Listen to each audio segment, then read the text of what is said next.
Assalamualaikum warahmatullahi wabarakatuh. Jumpa lagi dengan channel Safa Media Entertainment yang setiap harinya memberikan kisah-kisah menarik dan inspiratif. Kali ini kami akan membagikan kisah berjudul Menikah dengan Lembut dan Pesta Pernikahannya. Sahabat Safa Media, aku tidak terima dituduh seperti itu. Hubungan kami mulai renggang. Aku tidak lagi menyapa dan makan sarapannya dibuatkan Siti. Pertengkaran terus terjadi dan semakin parah. Aku akhirnya pisah ranjang dengan Siti. Aku tidak bisa tidur dengannya. Aku putuskan untuk tidur di kamar satu lagi dengan beralasan tikar. Melewati tengah malam, aku terkejut oleh sebuah tangan yang mengelus lenganku. Begitu aku berbalik, sosok perempuan cantik berdiri di hadapanku. Tidak sekalipun aku mengenalnya, tapi ia sepertinya mengenalku. Perempuan itu menggodaku dan minta ditiduri. Aku ingin menolak, tapi tidak bisa. Aku menuruti keinginan perempuan itu. Keesokan paginya, Siti menemukanku tidur telanjang di kamar belakang. Ia marah dan memutuskan pergi dari rumah. Aku marah terhadap diriku sendiri. Bagaimana bisa aku lakukan itu? Dan yang lebih anehnya, siapa perempuan itu? Dan kemana perginya dia? Sehari itu, aku tidak pergi ke pasar. Aku duduk di ruang tamu, memikirkan apa yang baru saja terjadi. Tidak bisa dielakkan lagi kalau semalam aku bersetubuh dengan sebangsa jin. Aku bingung harus minta bantuan ke siapa. Tidak mungkin aku pergi ke orang tuaku. Malu rasanya. Begitu malam tiba, keanehan kembali terjadi. Dari kejauhan, aku mendengar suara musik tradisional. Makin lama terdengar jelas. Orang-orang asing berpakaian adat berdatangan ke rumahku. Wajah mereka hampir sama, pucat dan bermata besar. Aku berdiri dan berusaha pergi, tapi beberapa perempuan berbahaya bertubuh agak gemuk menahanku. Mereka melukis wajahku, sehingga ketika selesai, seluruh wajahku putih dan aku mengenakan pakaian adat serba emas. Ruang tamuku mendadak berubah menjadi pelaminan lengkap dengan dekorasi serba emas dan tamu undangan. Sosok perempuan cantik mengenakan kemben serta penutup kepala emas masuk. Perempuan itu adalah perempuan yang semalam tidur denganku. Ia mengajakku duduk di pelaminan dan menyalami tamu yang datang. Aku seperti orang linglung dan menurut saja. Para tamu makan sesaji dengan lahap, sementara aku tenggelam dalam cengkaman perempuan misterius ini.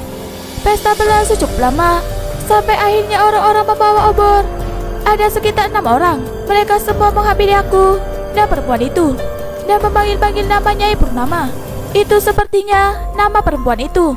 Salah satu dari 6 orang itu berbicara dengan Nyai Purnama. Aku tidak begitu mengerti dengan bahasa mereka. Namun setelah berbicara dengan Nyai Purnama, menoleh dan tersenyum padaku.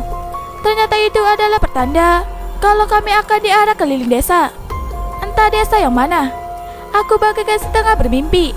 Kebun-kebun kosong dan hamparan sawah yang mengelilingi rumahku berubah menjadi pedesaan lengkap dengan orang-orang desa yang menyambut arak-arakan kami. Aku dan Nyai Dia ditandu menggunakan semacam kereta kuda berukir naga. Namun alih-alih menggunakan kuda, para orang membawa obor itu menandu kami. Tak kusangka di balik badan kurus dan wajah yang tirus dan pucat terdapat tenaga besar menyaingi 2 ekor kuda. Perjalanan yang aku alami benar-benar magis. Aku bagaikan seorang pangeran dari kerajaan yang disambut meriah oleh rakyatnya. Satu persatu wajah misterius yang menyoroki kami kuperhatikan baik-baik. Ada satu kesamaan pada wajah mereka, yaitu mereka tidak beralis. Agak aneh, tapi aku tak berani bertanya kepada Nyai Dia di sampingku. Sekitar 1 jam kami diarak sampai akhirnya kembali ke rumah. Herannya, setelah diarak, aku merasa sangat sudah mengenal Nyai Dia. Padahal namanya saja baru aku ketahui. Tidak lama setelah para tamu dan orang-orang pembawa obor itu pergi, kami ditinggal sendiri di dalam kamar pengantin yang sudah dihias sangat indah, lengkap dengan bunga-bunga di atas kasur. Nyai Dia melepaskan pakaiannya hingga tak ada sehelai pun menempel pada tubuhnya. Aku pun tergoda dan melakukan hal yang sama. Hasrat di antara kami berdua tidak tertahan lagi hingga akhirnya kami melakukan hal yang tidak seharusnya kami lakukan. Sepengalamanku bergaul dengan istriku, aku tidak pernah merasakan hubungan yang senikmat ini dengan Nyai Dia.